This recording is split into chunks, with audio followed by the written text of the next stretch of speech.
कहा। गांव के चौधरी ने भी कहा कि अगर आटा चाहिए तो मेरे साथ नाजायज ताल्लुकात बनाओ। बच्चों को पेट पालना है, तुम्हें आटा चाहिए ना, मेरे साथ भी नाजायज ताल्लुकात बनाओ। गांव का चौधरी इस खातून को आटे की बोरी के बदले कहता था कि मुझे अपना जिस्म दो, और लख दी लानत ऐसी चुदराहट पे। तो पर्दे में हो ना, पर्दे में लोग उसे 10 रुपए देना गवारा नहीं करते। जो जिस्म फरोशी करे 50-50 हज़ार देने को तैयार है। शादी के बाद ठीक है, अगर शोर गंदा निकले तो बच्चों के साथ औरत जलील होती है। अगर कोई नेक काम करने पे जाए, अपनी मेहनत करने पे जाए, लोग गंदी नज़रें डाल। आपको पता है जब बंदा नशे में होता है ना, वो नहीं देखता मैं इसकी इज़्ज़त का मुहाफिज हूँ या ये मेरी इज़्ज़त है। वो कहता है चाहे तुम्हें गलत काम भी करना पड़े ना, करो, मेरा नशा पूरा करो बस। आगे से उसकी भी वही डिमांड थी, उसकी भी वही गंदे नज़रें थी। आपको पता है औरत में अल्लाह ताला ने एक चीज़ ये दी है कि वो फ़ौरन पहचान जाती है ये बंदा मुझे किस नज़र से, किस नज़रिए से देख। कन्फर्म है अब औरत को इज़्ज़त लोग नहीं देते। ठीक है, औरत जाए तो जाए कहाँ, औरत का क्या कसूर है। इस खातून का नंबर स्क्रीन पर चल रहा है। अगर कोई साहब इसकी मदद करना चाहे, इसकी हेल्प करना चाहे तो इस खातून का नंबर चल रहा है। इस खातून के साथ रब्ता करें, तहकीक करें। अस्सलाम वालेकुम, आपका मेज़बान मुजाहिद ने अब आपकी खिदमत में हाजिर और आप देख रहे हैं MN पॉइंट। एक खातून मेरे साथ मौजूद है। इस खातून का शौहर नशई था। इसको ये कहता था कि मेरे लिए नशा लेके आओ। इसको ये भी ऑफ़र की, यहाँ तक कहा कि तुम चाहे गैर मर्दों के साथ जिस्मानी ताल्लुकात भी बनाओ, लेकिन मेरे लिए नशा आना चाहिए, मेरे मामलात पूरे होने चाहिए, घर के खर्चे खुद उठाओ, मुझे भी पालो और ख़ुद भी अपने बच्चों को भी पालो, लेकिन मेरे लिए नशा आना चाहिए। इस खातून के लिए वो बंदा खुद बाहर से बंदे ढूंढ के लाता था ताकि इस खातून के साथ वो लोग गलत काम करें और उसको पैसे मिले और वो नशा कर पाए। उसके बाद ये कहानी यहाँ पर नहीं थमती। ये खातून एक चौधरी के पास जाती हैं। गांव का चौधरी भी इसको कहता है कि अगर तुम्हें राशन के लिए, आटे के लिए पैसे चाहिए तो मेरे साथ नाजायज़ ताल्लुकात बनाने पड़ेंगे। बात करके जानते हैं कि सारी कहानी क्या है। इस खातून को शौहर ने क्यों छोड़ा, या इस खातून ने शौहर को छोड़ा, कितने बच्चे हैं और आज मीडिया बनाने का मकसद क्या है। अस्सलाम वालेकुम। वालेकुम अस्सलाम। कितनी उम्र है मेरी बहन? मेरी 33 साल है। क्या नाम है? नसरीन।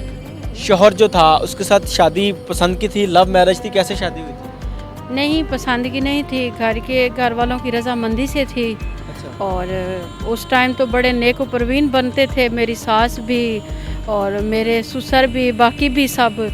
उनको पता भी था हमारा बेटा नशा करता है, उसके बावजूद भी, क्योंकि मेरे अब्बू नहीं थे, यतीम थी मैं, माँ ने भी सोचा कि मैं अपने सिर से फ़र्ज़ उतार दूँ, तो माँ ने भी चुप करके शादी कर ली। ऐसे 3-4 साल गुजरते गए, बाद में वो अपना रंग दिखाना उसने शुरू कर दिया। मैं लोगों के घरों में काम करती थी, बच्चों का मुश्किल से पेट पाल रही थी, मकान किराए का था, बच्चों को मुश्किल से पढ़ा रही थी। ऊपर से शौहर जो था आपका, ये कोई काम करता था? नहीं, कोई भी काम नहीं करता था। ऐसा ऐसा इसने सारा काम ही छोड़ दिया। पहले काम नहीं करता था, फिर आपकी शादी कैसे होगी इसके साथ? बस पहले मजदूरी करता था ना, जिस वजह से माँ ने कहा कि चलो मजदूरी करता है, 2 टाइम का इसे खाना खिला देगा। उसने अपने सर से फ़र्ज़ उतार दिया और मुझे उसके साथ शादी कर। कितने बहन भाई हैं? हम 3 बहनें ही हैं, भाई नहीं है हमारा। भाई नहीं है? नहीं है। अब्बू क्या करते हैं? अब्बू है ही नहीं, अब्बू फोत हो गए थे। वालिद फौत हो गए? वालिद फोत हो गए। कितनी देर हो गई शादी को? मेरी शादी को 7 साल हो गए। कब जाके ये शौहर जो ये नशे पे लग गया और आपको ये कहने लगा कि अगर घर चलाना है, मेरा नशा पूरा करना, तो ये सारे मामलात जो हैं वो? पहले ये अड्डे पे जाता था ना, काम नहीं मिलता था ना, दोस्तों के साथ मिल के बैठ के इसने आहिस्ता आहिस्ता से नशा शुरू कर दिया। फिर अच्छा खासा घर में आता था, दिहाड़ी में नहीं भी लगती थी ना, फिर भी आकर मुझे कहता था मुझे नहीं पता, जहाँ से भी ला कर दो, मुझे मेरा नशा पूरा करो, चाहे जो मर्ज़ी काम करो, मुझे नशा पूरा करना है बस।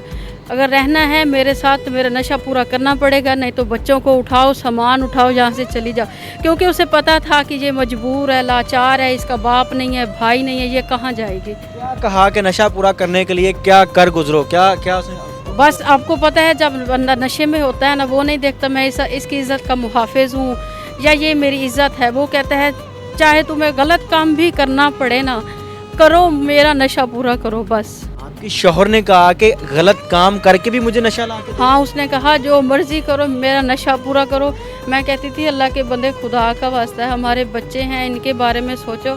वो कहता मुझे जब तुम्हारी ही नहीं है तो बच्चों की क्या होगी। आप कह रही थी कि ऑफ कैमरा बता रही थी कि ये कह रहा था कि मैं आपके लिए खुद बंदे ढूंढ के ले आता हूँ, उनके साथ जिस्मानी ताल्लुकात बनाओ, बस पैसा आना चाहिए, नशे के लिए पैसे मिलने चाहिए। जी बिल्कुल ऐसे ही कहता था। फिर कैसे छोड़ा इसको, कैसे तलाक ली और कब तलाक ली, कितना अरसा हो गया? बड़ी मुश्किल से मैंने जान छुड़वाई है। अब मुझे तकरीबन हो गए हैं 6 महीने। अम्मी के घर पे बैठी हूँ। आगे मेरी खुद एक बहन बैठी है, उसकी भी अभी शादी होने वाली है। अम्मी लोगों का खुद का घर नहीं है, मकान का किराया 7,000 है। अभी आपके सामने ये हमारे हालात हैं, 4 पाई तक हमारे पास नहीं है जो मैं अपने बच्चों को लेकर यहाँ पे रह सकूँ। उसके बाद अम्मी के पास चली गई, उससे छोड़ के बड़ी मुश्किलों से जान छुड़वाई है। अब तो सुनने में आया है कि वो कि अब गया गुजरा है, बिल्कुल उसकी हालत नहीं है, नशे से इतना निढाल होता है। शोहर से बच के गई कि मैं जाती हूँ अपने माँ बाप के पास चली जाती हूँ, मेरी इज्जत बच जाएगी, इज्जत महफूज रहेगी। और वही शोहर जो कि इज्जत का रखवाला था, उसी ने कहा कि गैर मर्दों के साथ जिस्मानी ताल्लुकात बनाओ और मुझे नशा ला के दो। मुझे नशा ला के दो। गाँव बिल्कुल जब गांव में गई, अम्मी के पास गई, जाहिर सी बात है माँ है, कुछ नहीं कहती थी।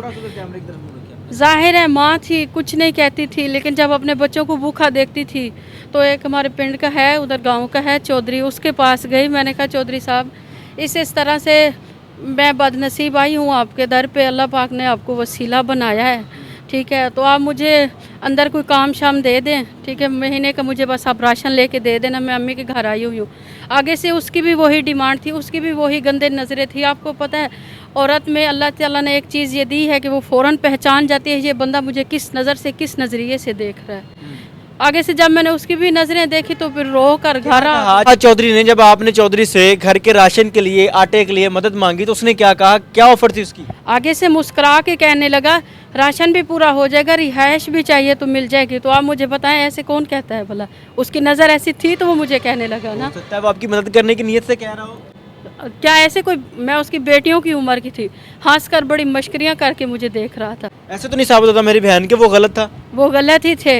जब मैं दूसरी बार भी गई थी ना तो उस टाइम उसके पहले उसके बाद बंदे बैठे थे, कोई पंचायत आई हुई थी। जब दूसरी बार गई थी ना तब उसने कहा था, अब मैं शरियाम क्या कहूँ, क्या कहा था? एक ही बात है कि ठीक है यारी दोस्ती लाल हो तो फिर ठीक है।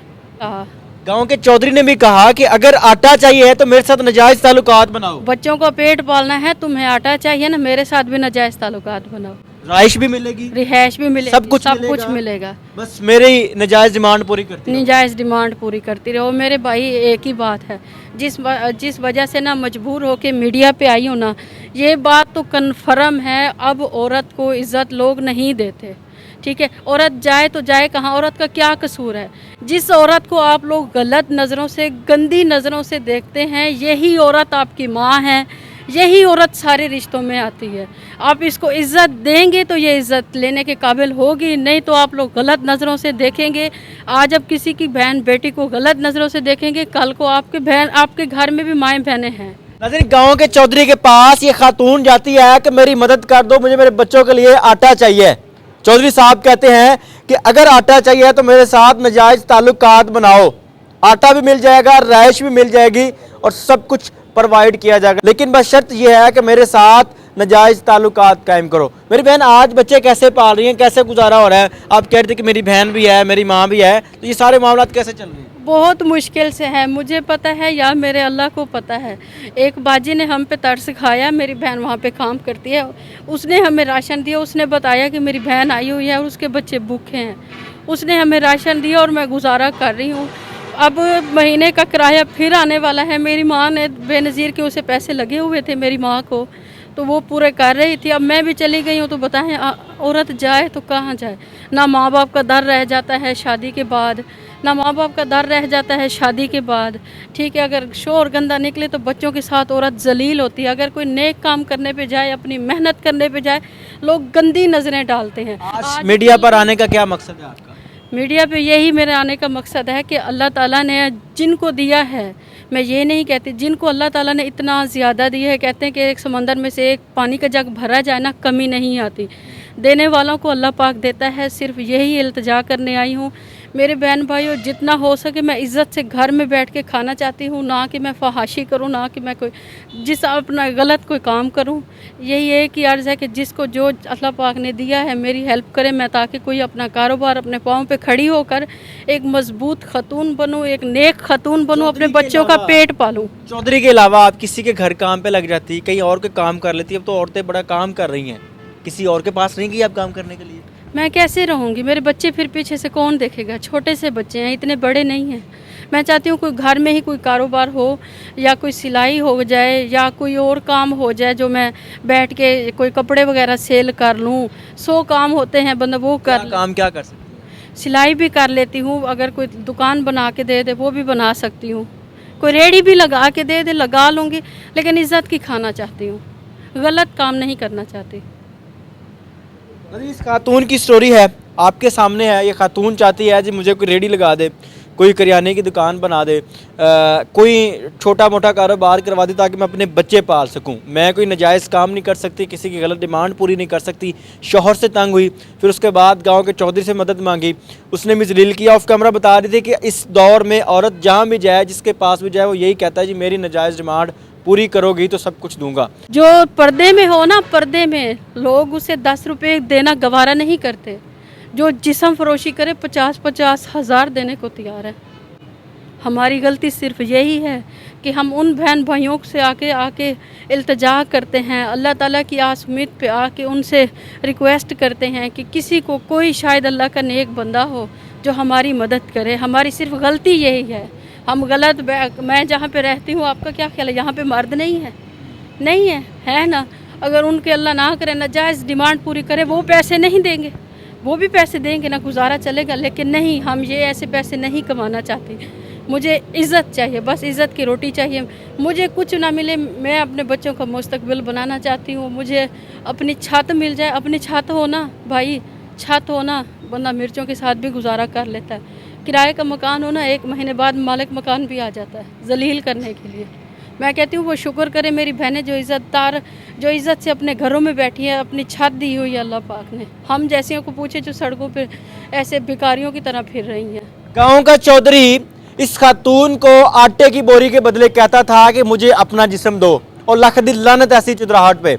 इस खातून का नंबर स्क्रीन पर चल रहा है। अगर कोई साहब इसकी मदद करना चाहे, इसकी हेल्प करना चाहे, तो इस खातून का नंबर चल रहा है। इस खातून के साथ रब्ता करें, तहकीक करें। तहकीक करने के बाद जो इनकी मदद कर सकता है अपनी इस्तात के मुताबिक इस खातून की मदद कीजिएगा। अगर आप कोई कारोबार करवा के दे सकते हैं, कोई किसी किस्म की कोई मदद कर सकते हैं, इस खातून का नंबर स्क्रीन पर चल रहा है। वेरीफाइड करें, तहकीक करें, उसके बाद जो हो सकता है इनकी मदद कीजिएगा। देखते रहे अमन पॉइंट, अल्लाह निगहबान।